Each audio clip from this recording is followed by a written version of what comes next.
Hello बच्चों, यदि आप क्लास 12th के स्टूडेंट हैं और बोर्ड एग्जाम 2025 देने वाले हैं तो इस वीडियो में आप लोगों को क्लास 12th हिंदी के जो कि मात्र 5 महत्वपूर्ण टॉपिक को बताएंगे। क्या ये जो 5 महत्वपूर्ण टॉपिक हैं आप सभी के बोर्ड एग्जाम के लिए बहुत ज़्यादा इंपॉर्टेंट है, क्योंकि ये जो 5 महत्वपूर्ण टॉपिक हैं यदि ये तैयार कर लेते हैं तो आपके पूरे 35 नंबर इसी वीडियो से आपके तैयार हो जाते हैं।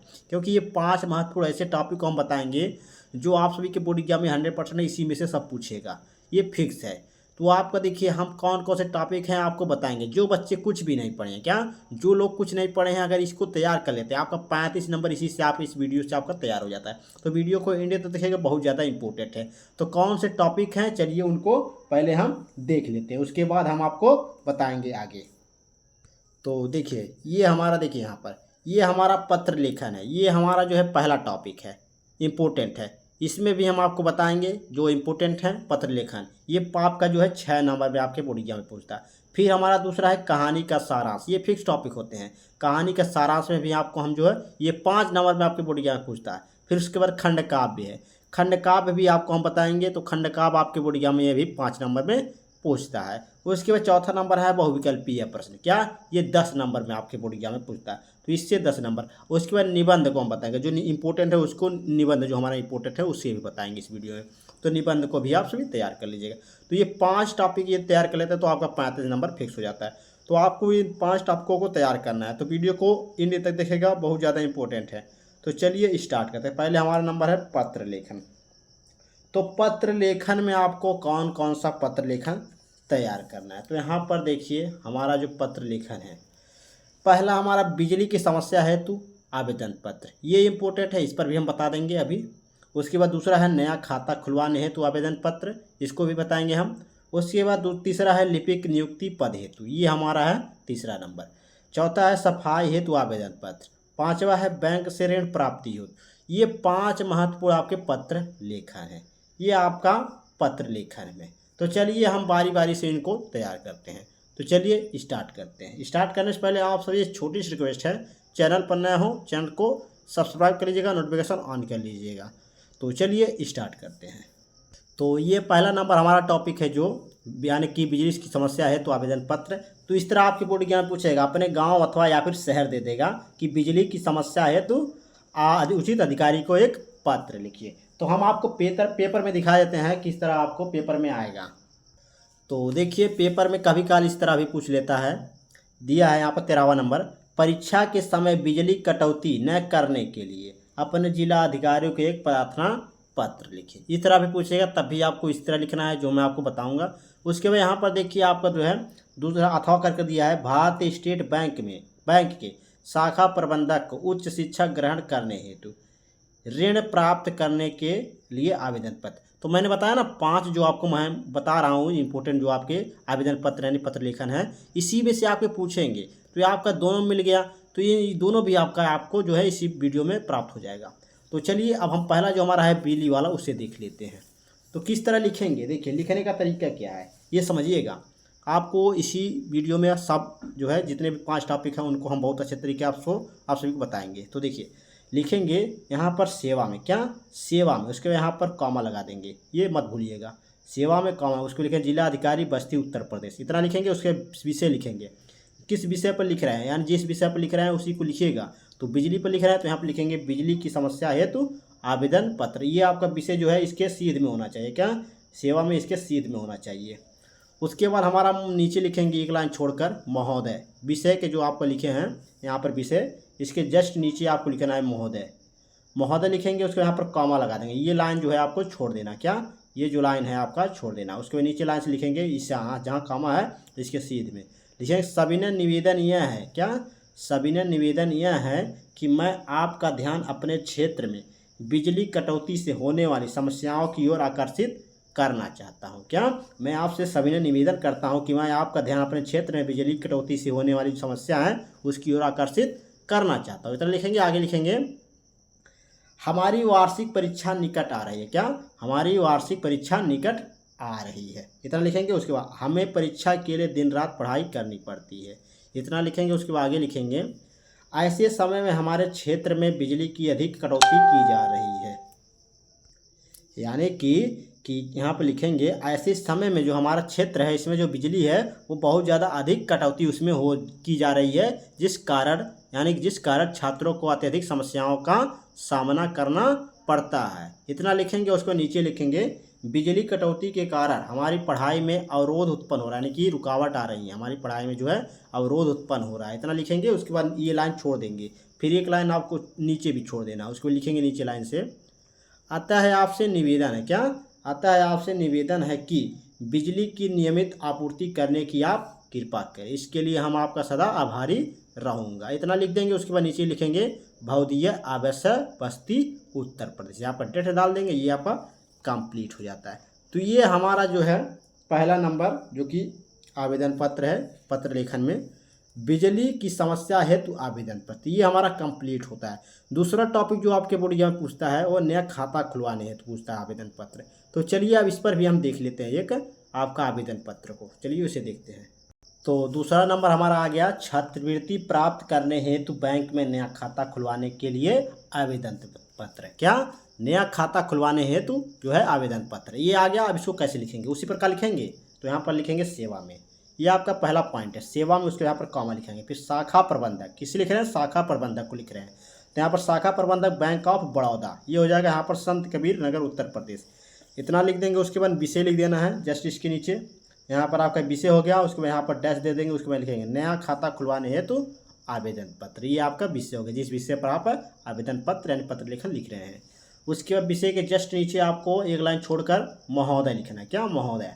फिर महोदय यहाँ पर कॉमा लगाना, फिर लिखना है सविनय निवेदन है कि मैं मुकेश कुमार संत कबीर नगर का छात्र हूँ, क्या सविनय निवेदन है कि मैं मुकेश कुमार संत कबीर नगर का छात्र हूँ। उसके बाद मैं आपके बैंक में खाता खुलवाना चाहता हूँ, क्या मैं आपके बैंक में खाता खुलवाना चाहता हूँ जिससे मैं छात्रवृत्ति का लाभ प्राप्त कर सकूँ, इतना लिखेंगे। उसके बाद आगे लिखेंगे और आपके बैंक की अन्य सेवाओं का भी लाभ ले सकूँ, यानी जो आपके बैंक की और अन्य सेवाएं हैं उनका भी हम लाभ ले सकूँ, इतना लिखेंगे। आगे लिखेंगे मैंने खाता खुलवाने हैं तो सभी जरूरी कागजात आवेदन पत्र में संलग्न कर दिया है। उसके बाद आगे एक लाइन छोड़ेंगे, फिर नीचे वाला लाइन छोड़ेंगे, फिर लिखेंगे आता है आपसे निवेदन है कि मैं आपके बैंक में मेरा जो है आता है आपसे निवेदन है कि आपके बैंक में मेरा नया खाता खोलने की आप जो है महान कृपा करें। उसके बाद आगे लिखेंगे इसके लिए मैं सदा आपका आभारी रहूँगा, इतना आप लिख देंगे। उसके बाद नीचे लिखेंगे भवदीय आवासीय संत कबीर नगर उत्तर प्रदेश, और यहाँ पर ये डेट डाल देंगे, हो जाएगा ये कंप्लीट।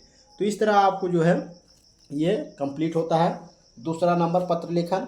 तो ये आपका दूसरा नंबर कंप्लीट हुआ। आप देखिए हमारा यहाँ पर ये आप बिजली की समस्या है तो आवेदन पत्र इसको आपने पढ़ लिया, नया खाता खुलवाने है तो इसको तैयार कर लिया। उसके बाद तीसरा नंबर, उस तीसरा नंबर आपको जो इम्पोर्टेंट हुआ जो किस पर पूछता है नियुक्ति होते हैं लिपिक पद, यानी नियुक्ति हेतु जो है नियुक्ति पद हेतु आपका एक आवेदन पत्र पूछता है। तो हम मैंने ले लिया है लिपिक नियुक्ति पद हेतु, इस पर ही पूछेगा तो आपको ये लिख देना है। तो चलिए तीसरा नंबर देख लेते हैं। तो तीसरा नंबर आ गया आपके यहाँ, देखिए ये दिया है अपने स्कूल या कॉलेज के नियुक्ति हेतु प्रबंधक को एक आवेदन पत्र लिखना है। तो लिखेंगे सेवा में, फिर कॉमा लगाएंगे, लिखेंगे श्रीमान प्रबंधक महोदय, यानी प्रबंधक को लिखेंगे तो यहाँ लिखेंगे श्रीमान प्रबंधक महोदय, शिव शंकर इंटर कॉलेज बस्ती उत्तर प्रदेश। तो यहाँ पर आपका ये कॉलेज का नाम हो गया। फिर उसके बाद जस्ट नीचे में आपको विषय लिखना है, विषय किस पर लिखना है लिपिक पद हेतु आवेदन पत्र, तो यहाँ पर लिपिक पद हेतु आवेदन पत्र। उसके बाद नीचे आपको महोदय लिखना है, क्या महोदय, यहाँ पर महोदय लगाएंगे, यहाँ कॉमा लगाएंगे, उस नीचे आपको लिखना है पिछले दिनों मुझे विज्ञापन के माध्यम से पता चला, क्या पिछले दिनों मुझे विज्ञापन के माध्यम से पता चला कि आपके कॉलेज में लिपिक का एक पद रिक्त यानी कि खाली है। उसके बाद आगे लिखेंगे जिसके लिए मैं पूरी तरह योग्य हूँ, यानी कि सक्षम हूँ, यानी कि मैं पूरी तरह योग्य हूँ, मैं अपनी शैक्षिक योग्यता का विवरण नीचे दे रहा हूँ, इतना लिखेंगे। उसके बाद आगे लिखेंगे आशा करता हूँ कि आप मुझे ये अवसर प्रदान करने की कृपा करेंगे। इतना लिखने के बाद आपको नीचे तालिका बना देनी है, कुछ इस तरह विवरण उनका दे देना है। तो यहाँ पर परीक्षा लिख दीजिएगा, यहाँ पर श्रेणी, और यहाँ पर बोर्ड और विश्वविद्यालय डाल देना। उसके बाद यहाँ पर लिखना है हाई स्कूल वर्ष 2007 श्रेणी प्रथम, बोर्ड विश्वविद्यालय उत्तर प्रदेश, इंटर जो हमारा इंटरमीडिएट है 2009 और ये प्रथम श्रेणी उत्तर प्रदेश, और BSc 2012 प्रथम इलाहाबाद विश्वविद्यालय। उसके बाद नीचे आपको जन्म तिथि डाल देना है यहाँ पर। उसके यहाँ पर भवदीय आवासीय नाम नहीं लिखना है आपको, बस्ती उत्तर प्रदेश हो गया, यहाँ पर दिनांक डाल देना। तो ये आपका कंप्लीट होता है इस तरह, जो कि तीसरा नंबर आपका था आवेदन पत्र। यानी कि पत्र लेखन। चौथा नंबर आप पे सफाई पे पूछता है, क्या सफाई पर। तो सफाई पर जो पूछेगा आपके बोर्ड एग्जाम में उस पर आपका देखिए, चलिए देख लेते हैं। सफाई पर ही पूछ लेता है, मोहल्ले की गंदगी की सफाई हेतु इस तरह भी पूछता है, तो उसे चलिए देख लेते हैं। उसके बाद हम बैंक से ऋण प्राप्ति हेतु पूछे देखेंगे। तो ये आपका सफाई हेतु एक पूछेगा, उसको देख लेते हैं। तो ये हमारा है अपने मोहल्ले, क्या अपने मोहल्ले गांव में फैली गंदगी की सफाई करने हैं तो नगर पालिका अध्यक्ष को क्या करना है, एक शिकायती पत्र लिखना है। तो चलिए लिखते हैं। देखिए यहाँ पर लिखेंगे सेवा में, क्या सेवा में यहाँ पर कॉमा लगाएंगे, अधिशासी अधिकारी, क्या अधिशासी अधिकारी नगर पालिका प्रयागराज उत्तर प्रदेश, इतना लिखेंगे। उसका विषय लिखेंगे, जो विषय है विषय लिखेंगे मोहल्ले की गंदगी दूर करने हेतु, क्या मोहल्ले की गंदगी दूर करने हेतु, ये विषय पर लिखेंगे। उसके बाद महोदय लिखेंगे उसी तरह जिस तरह आपने आपके पिछले उत्थों में लिखा, जो कि आवेदन पत्र। तो यहाँ पर विषय, फिर नीचे आपको यहाँ पर महोदय, यहाँ पर कॉमा, फिर लिखेंगे मैं आपका ध्यान, क्या मैं आपका ध्यान अपने शहर में व्याप्त गंदगी और दुर्दशा की ओर आकर्षित करना चाहता हूँ, क्या मैं आपका ध्यान अपने शहर में जो व्याप्त गंदगी है उसकी ओर उसकी दुर्दशा की ओर हम आकर्षित आपका ध्यान करना चाहते हैं।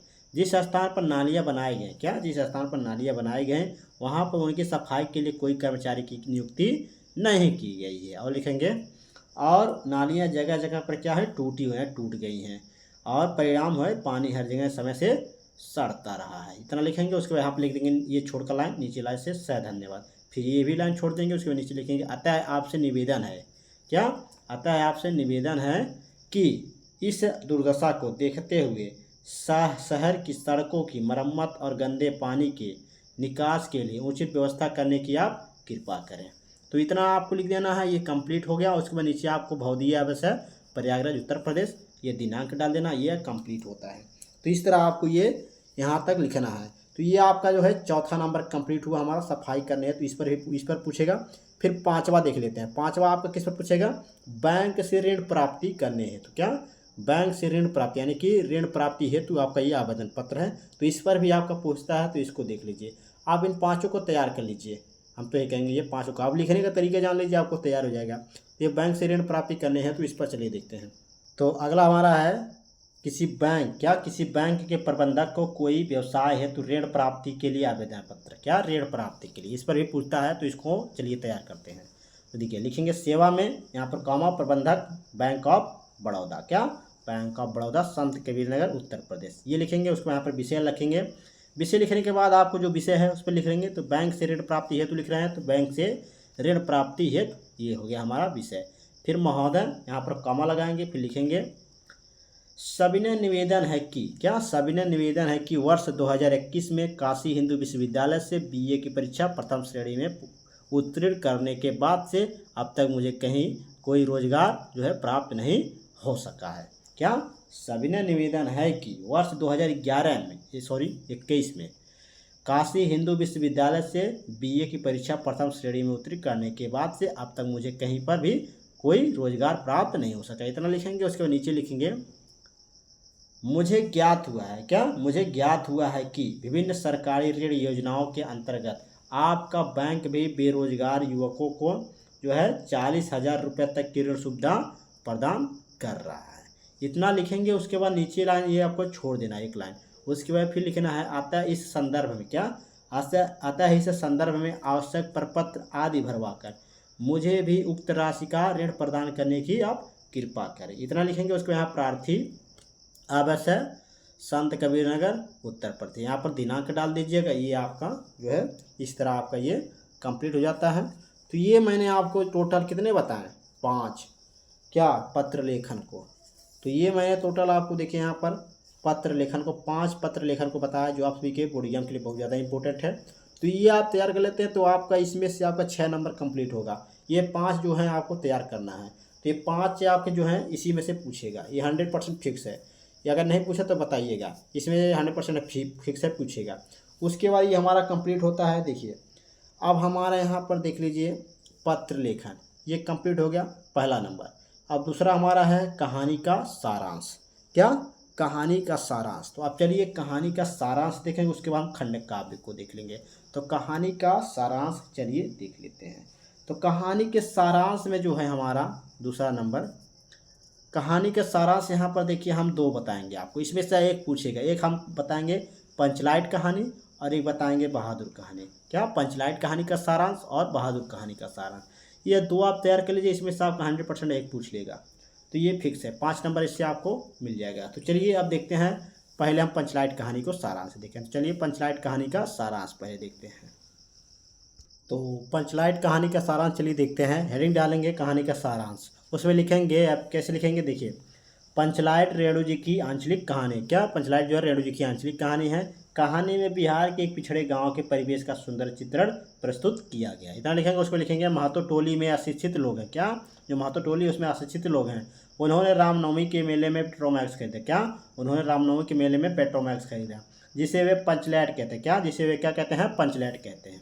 और आगे लिखेंगे, पंचलाइट को ये सीधे साधे लोग सम्मान की चीज़ समझते हैं। जो कि पंचलाइट है उसे ये सीधे साधे लोग क्या समझते हैं? सम्मान की चीज़ समझते हैं। उसके आगे लिखेंगे, पंचलाइट को देखने के लिए सभी बालक, औरतें और मर्द इकट्ठे हो जाते हैं। और आगे लिखेंगे, सरदार अपनी पत्नी को आदेश देता है। क्या? जो सरदार होता है अपनी पत्नी को आदेश देता है कि शुभ कार्य करने से पहले जो है पूजा पाठ का प्रबंध कर ले। कौन? जो उसकी पत्नी थी वह जो है उसे कहता है, जो सरदार होता है अपने पत्नी से कहता है कि जो शुभ कार्य है उसे करने से पहले पूजा पाठ का प्रबंध कर ले। उसके आगे लिखेंगे, सभी उत्साहित है। क्या? सभी उत्साहित है, परंतु समस्या उठती है। क्या समस्या उठती है? कि पंचलाइट जो है उसे जलाएगा कौन। आगे लिखेंगे, सीधे साधे लोग जो है पेट्रोमैक्स को जलाना भी नहीं जानते। इस टोली में गोधन नाम का एक युवक है। क्या? इस टोली में एक गोधन नाम का युवक है, इस तरह लिखेंगे। और आगे लिखेंगे, वह गांव की मुनरी नामक एक युवती से प्रेम करता है। क्या? वह मुनरी नामक गांव में जो है एक युवती से प्रेम करता है। मुनरी की मां ने पंचों से गोधन की शिकायत की थी कि वह उसके घर के सामने से सिनेमा का गाना गाकर निकलता है, इस तरह यहाँ लिखेंगे। उसके आगे लिखेंगे, इस कारण पंचों ने उसे जात से निकाल रखा है। मुनरी को पता है। क्या? मुनरी को क्या पता है? कि गोधन पंचलाइट को जला सकता है, इतना लिखेंगे। उसके बाद आगे लिखेंगे, थोड़ा और है, चलिए देख लेते हैं। वह चतुराई से, क्या? जो मुनरी थी वह चतुराई से क्या करती है, यह बात जो है पंचों तक पहुंचा देती। कौन सी बात? कि पंचलाइट को जो है गोधन जला देगा। पंच जो है गोधन को पुनः जात में ले लेते हैं। जो पंच होते हैं गोधन को पुनः जात में अपने ले लेते हैं। वो पंचलाइट को जला देता है। कौन? जो गोधन होता है पंचलाइट को जला देता है। मुनरी की माँ गुलरी काकी, क्या? जो मुनरी की माँ थी गुलरी काकी प्रसन्न होकर गोधन को शाम के भोजन का निमंत्रण देती हैं। उसके बाद देखिए, पंच भी अति उत्साहित होकर गोधन को कह देते हैं। क्या कहते हैं? तुम्हारा साथ खून माफ, खूब गाओ सलीमा का गाना। तो इस तरह आपको ये लिखना है। क्या लिखना है? पंचलाइट कहानी का सारांश। उसके बाद हमारा आता है बहादुर कहानी का सारांश। क्या? बहादुर कहानी का सारांश और बहादुर कहानी का उद्देश्य। तो देखिए, बहादुर कहानी का सारांश जो है बहुत ज़्यादा नहीं पूछता है, इसका उद्देश्य पूछता है। क्या? उद्देश्य। तो हम इस वीडियो में उद्देश्य देख लेते हैं। अगर आपको सारांश देखना है तो आपको सिंगल वीडियो में चले जाइए, सिर्फ बहादुर कहानी का सारांश प्ले लिस्ट बॉक्स में मिल जाएगा। तो इस वीडियो में आपको बहादुर कहानी का सारांश बता दे रहे हैं। कभी काल ये आपका जो है सारांश पूछता है, इस वीडियो में आपको हम कहानी का उद्देश्य बता दे रहे हैं। जो कहानी का उद्देश्य है आपके बोर्ड एग्जाम में हर साल पूछता है, कभी काल सारांश पूछता है, तो इसलिए आप उद्देश्य तैयार कर लीजिए। चलिए बहादुर कहानी का उद्देश्य देख लेते हैं।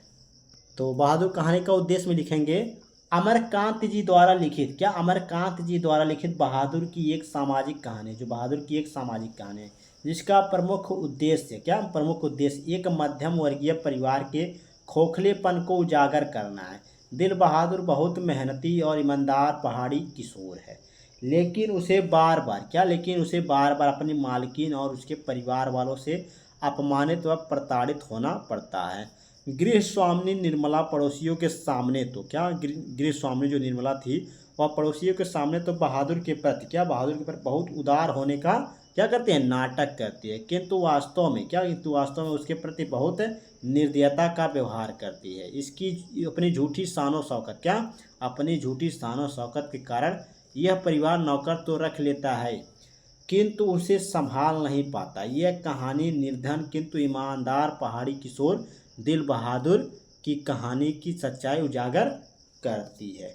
तो इस तरह आपको जो है ये जो है बहादुर की कहानी का उद्देश्य लिखना है।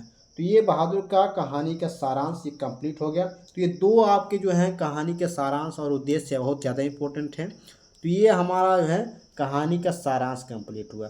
अब हमारा देखिए खंड काव्य है। तो खंड काव्य में आपका जो है यहाँ पर हम खंड काव्य आपके ज़िले में कौन सा चलता है? हमारा तो संत कबीर नगर है। यहाँ पर आपको जो हमारे यहाँ सभी लोग जो है श्रवण कुमार का लिखते हैं। तो श्रवण कुमार के जो है चित्रण चलिए हम आपको बता दे रहे हैं। आप कमेंट कीजिएगा आप किस ज़िले से हैं, तो हम आपको उस पर भी वीडियो बना देंगे।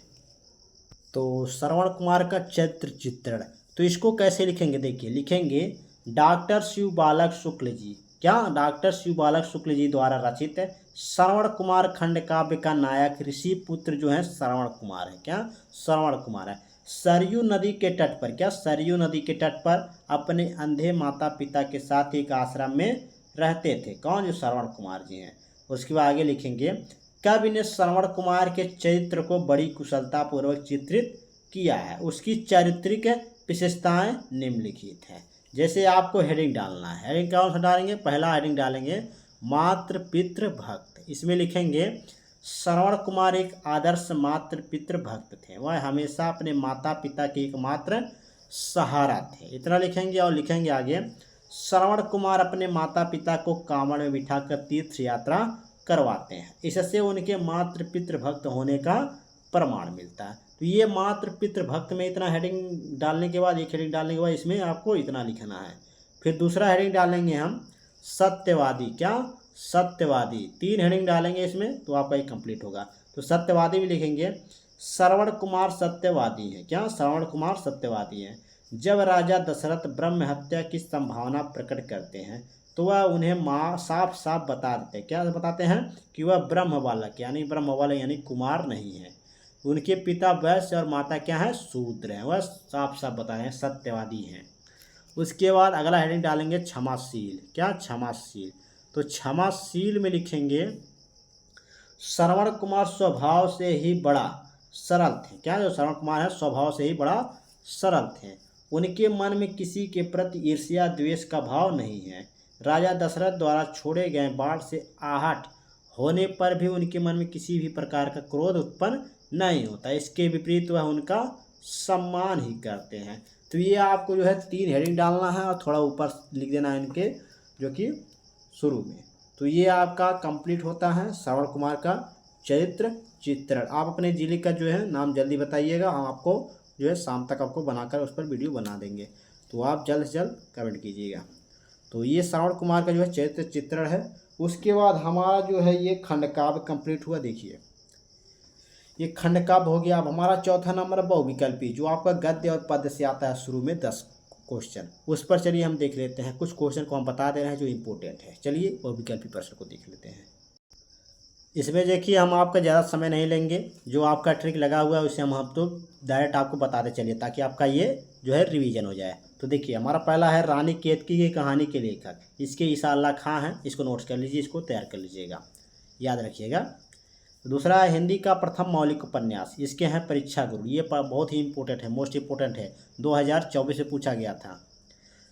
आपका तीसरा है सदल मिश्र की रचना है, तो नासिकेतोपाख्यान है सरल मिश्र की रचना। ये जो नासिकेतोपाख्यान है ये सरल मिश्र की रचना है। चौथा है अष्टयाम के रचयिता हैं। क्या? अष्टयाम के रचयिता तो नाभादास हैं। पांचवा है अजातशत्रु रचना विधा है। क्या? अजातशत्रु जो है किससे विधा है, कौन सी विधा है? तो नाटक विधा है, इसे नोट्स करिए। छठा नंबर है मुद्रा राक्षस। क्या? मुद्रा राक्षस के लेखक कौन है? तो ये भारतेंदु हरिश्चंद्र जी हैं, इसे तैयार कर लीजिए। उसके बाद अगला देखते हैं। नेक्स्ट हमारा 7वां नंबर है हिंदी का प्रथम नाटक, तो ये आपका डी वाला से है नहुस। 8वां नंबर है रंगभूमि उपन्यास के लेखक हैं, तो ये आपके प्रेमचंद हैं, इसको सही करते चलिए। परीक्षा गुरु के लेखक कौन है? क्या? परीक्षा गुरु के लेखक कौन? लाला श्रीनिवास दास जी हैं, इसको सही करिए। 10 नंबर है हमारा गुनाहों का देवता कृति है, किसकी कृति है गुनाहों का देवता? धर्मवीर भारती की, तो इसे सही करिए। 11वां नंबर है कर्मभूमि किस विधा की रचना है? क्या? जो कर्मभूमि है किस विधा की रचना है? तो उपन्यास विधा है। उसके बाद अगला हमारा है 12वां नंबर कर्मनाश। क्या? कर्मनाशा की हार कहानी के लेखक है, तो शिव प्रसाद सिंह है। उसके बाद 13वां नंबर क्वेश्चन है हमारा प्रेमचंद की कहानी का नाम है। क्या? प्रेमचंद की कहानी का नाम क्या है? कफन है। अगला देखिए क्वेश्चन नेक्स्ट देखते हैं 14 नंबर क्वेश्चन है आपका ध्रुव यात्रा कहानी के यहाँ पर लेखक कर लीजिएगा। तो ये लेखक हो गया जो है ध्रुव यात्रा कहानी के लेखक कौन है? तो जैनेन्द्र कुमार जी हैं, इसको सही कर लीजिए। इसके बाद हमारा है 15वां नंबर हिंदी का प्रथम महाकाव्य है, क्या जो हिंदी का प्रथम महाकाव्य उसे किसे माना जाता है? पृथ्वीराज रासो, ये आपका सही है। उसके बाद 16वां नंबर है अष्टछाप के कवि नहीं है, इसमें से आपको बताना अष्टछाप के कवि नहीं, ईश्वर दास जी हैं। 17 नंबर है आपका पहला तार सप्तक जो है कब प्रकाशित हुआ? 1943 में।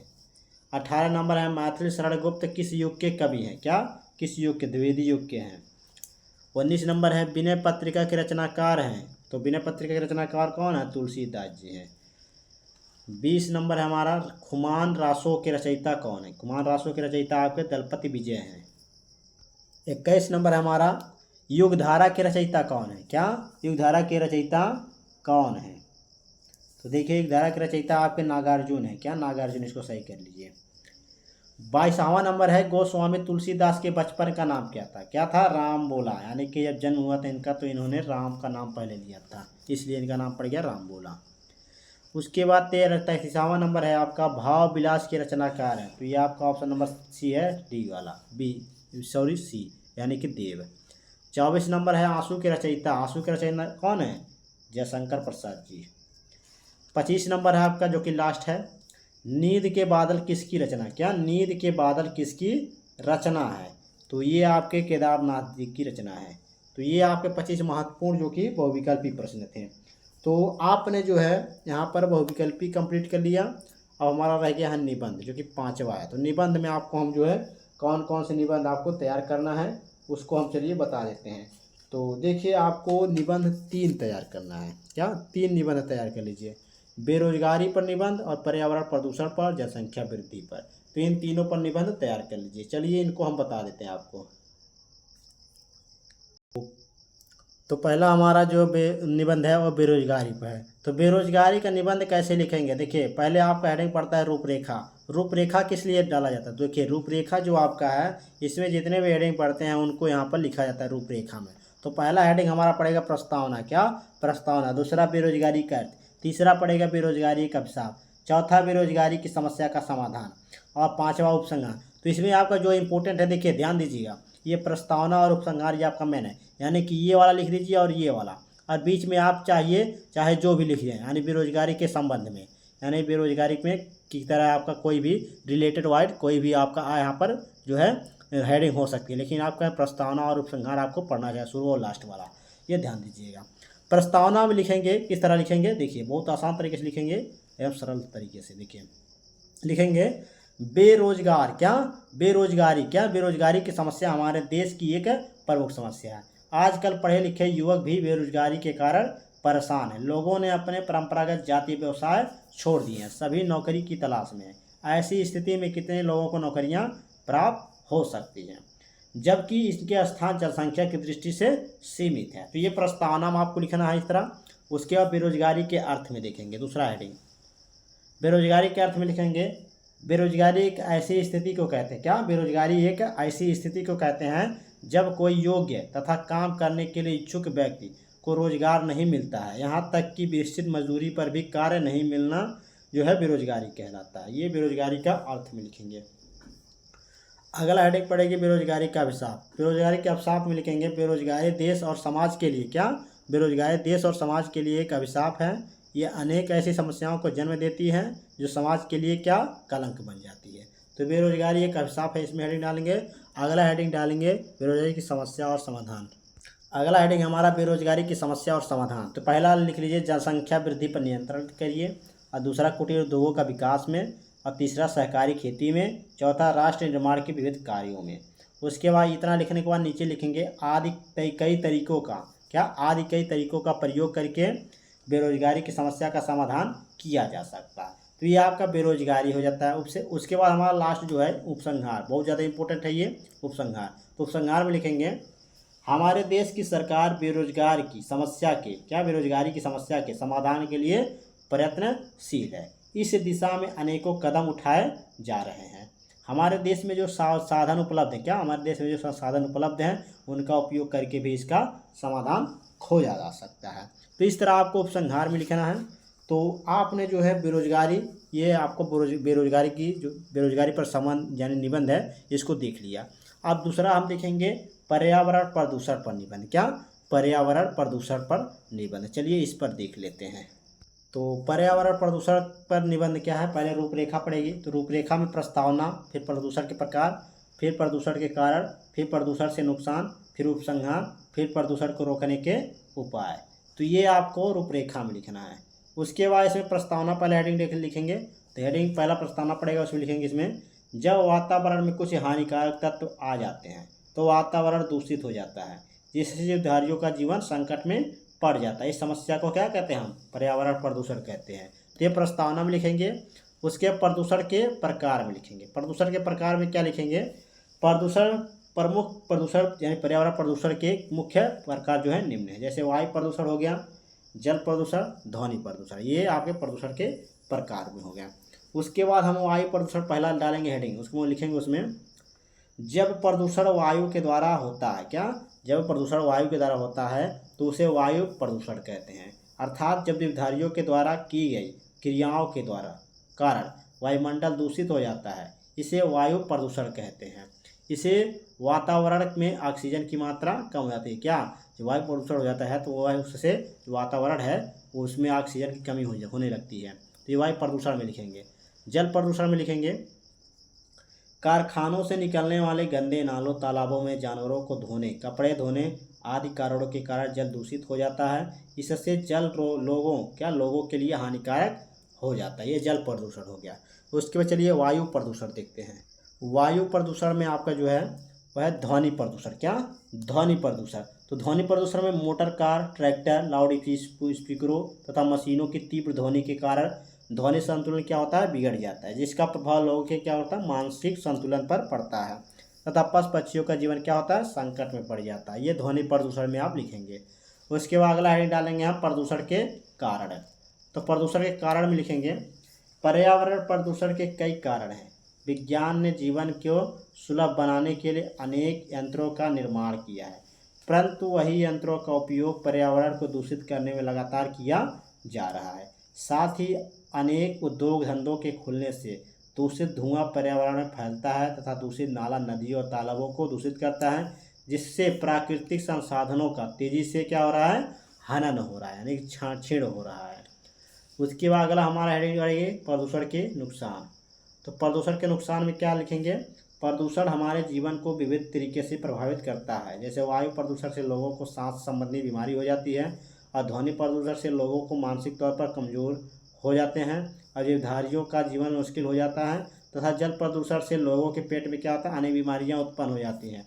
अतः विभिन्न प्रकार का प्रदूषण जो है विभिन्न प्रकार के विभिन्न तरीके से लोगों को क्या करता है, प्रभावित करता है। ये आपका प्रदूषण के प्रकार में लिखेंगे। उसके बाद अगला हेडिंग डालेंगे हम उपसंहार। तो चलिए उपसंहार में देख लेते हैं। उपसंहार हेडिंग डालेंगे, उसको लिखेंगे उसमें इस समस्या को कम करने के लिए हम सबको अधिक से अधिक वृक्षारोपण करना चाहिए, जिससे वायु प्रदूषण कम होगा। जल प्रदूषण को रोकने के लिए हमें कारखानों, घरों, दूषित नालों, नदियों, तालाबों में नहीं मिलाना चाहिए। साथ ही मृत जीवों अथवा शवों को प्रवाहित करना नहीं चाहिए। ध्वनि प्रदूषण को रोकने के लिए हमें क्या करना चाहिए, साउंडों, लाउड स्पीकरों आदि का कम उपयोग करना चाहिए। अतः इस समस्या को खत्म करने के लिए हम सभी को सामूहिक प्रयत्न करना चाहिए। तो ये आपको जो है उपसंहार में लिखना है। तो ये आपका जो है पर्यावरण प्रदूषण पर इस तरह आपको निबंध लिखना है। अगला हम जनसंख्या वृद्धि पर निबंध लिखेंगे, क्या, जनसंख्या वृद्धि पर निबंध। तो जनसंख्या वृद्धि पर निबंध को कैसे लिखते हैं, चलिए देख लेते हैं। जनसंख्या वृद्धि पर निबंध लिखेंगे, पहले हेडिंग डालेंगे रूपरेखा। रूपरेखा में लिखेंगे प्रस्तावना, जनसंख्या वृद्धि का अर्थ है, जनसंख्या वृद्धि के कारण, जनसंख्या वृद्धि के दुष्प्रभाव, फिर पांचवा हेडिंग डालेंगे जनसंख्या वृद्धि के रोकने के उपाय और छठा उपसंहार। तो ये हेडिंग पड़ेगी आपकी। तो अब हम जो है प्रस्तावना में लिखेंगे भारत एक विकासशील देश है और यहाँ की जनसंख्या भी तेजी से विकास कर रही है। जनसंख्या वृद्धि के मामले में भारत का विश्व में दूसरा स्थान है। भारत की जनसंख्या लगभग 140 करोड़ तक पहुंच चुकी है, अभी पहुंची नहीं लेकिन पहुंचने वाली है। ये प्रस्तावना में लिखेंगे। उसके बाद हम अगला हेडिंग डालेंगे जनसंख्या वृद्धि का अर्थ। जनसंख्या वृद्धि का अर्थ कैसे लिखेंगे, जनसंख्या वृद्धि का अर्थ है कि किसी विशेष समय में, जैसे 10 वर्षों के भीतर किसी देश या राज्य के निवासियों की संख्या में होने वाला परिवर्तन। ये जनसंख्या की वृद्धि का अर्थ में लिखेंगे। उसके बाद अगला हेडिंग डालेंगे जनसंख्या वृद्धि के कारण। तो जनसंख्या वृद्धि के कारण में लिखेंगे लोगों में इस बात की जागरूकता की कमी है कि जनसंख्या वृद्धि के क्या दुष्प्रभाव हो सकते हैं। भारत की साक्षरता दर 74% है। इस वजह से अशिक्षित नागरिकों को जनसंख्या वृद्धि के दुष्प्रभाव का अनुमान नहीं है। तो ये जनसंख्या वृद्धि के कारण में लिखेंगे। अगला हेडिंग डालेंगे हम, चलिए देख लेते हैं। अगला हेडिंग डालेंगे हम जनसंख्या वृद्धि जो है रोकने के उपाय। क्या जनसंख्या वृद्धि रोकने के उपाय, इसमें लिखेंगे जनसंख्या जो है कमी, अधिकता, समानता, बेहतर पोषण, शिक्षा और स्वास्थ्य सुविधाओं जैसे सभी लक्ष्यों की प्राप्ति के लिए सरकारों और मजबूत नागरिक सामाजिक संख्या के बीच बेहतर सामंजस्य की आवश्यकता है। तो ये आपको जनसंख्या वृद्धि के उपाय में लिखना है। उपसंहार में लिखेंगे वर्ष 2011 की जनगणना के अनुसार, क्या वर्ष 2011 की जनगणना के अनुसार भारत की आबादी 121 करोड़ थी। क्या 121 करोड़ थी तथा अनुमान लगाया जा रहा है, क्या तथा अनुमान लगाया जा रहा है कि यह 135 करोड़ के पार हो चुकी है। जो जनसंख्या है भारत की वो 135 करोड़ की जनसंख्या से पार हो चुकी है। साथ ही 2030 तक भारत की आबादी जो होगी चीन से ज़्यादा होने की अनुमान लगाया जा रहा है। यानी 2030 तक ये अनुमान लगाया जा रहा है कि जो भारत की आबादी होगी वह चीन से ज़्यादा हो जाएगी। तो ये आपका जो है उपसंहार में लिखना है। तो इस तरह आपको जो है ये बेरोजगारी पर निबंध, पर्यावरण प्रदूषण पर निबंध, जनसंख्या वृद्धि पर निबंध, ये 3 आपके कंप्लीट होते हैं। तो आपको मैंने इस वीडियो में जो है यहाँ पर देख सकते हैं पत्र लेखन को बताया, कहानी के सारांश को बताया, खंड काव्य को बताया और बहुविकल्पीय प्रश्न को बताया और निबंध को बताया। तो ये टोटल 5 मैंने आपको जो है 5 टॉपिक बताया जो आप सभी के बोर्ड एग्जाम के लिए बहुत ज़्यादा इंपॉर्टेंट है। ये आपके इस वीडियो से 35 नंबर आपको जो है तैयार होंगे। ये फिक्स टॉपिक है, तो इसको तैयार कर लीजिए, बहुत ज़्यादा इंपॉर्टेंट है आपके बोर्ड एग्जाम के लिए। तो कैसा लगा वीडियो कमेंट बॉक्स में जरूर बताइएगा। चैनल पर नए हो चैनल को सब्सक्राइब कर लीजिएगा, नोटिफिकेशन ऑन कर लीजिए। तो चलिए मिलते हैं आपसे नेक्स्ट वीडियो में इसी तरह के वीडियो के साथ। धन्यवाद।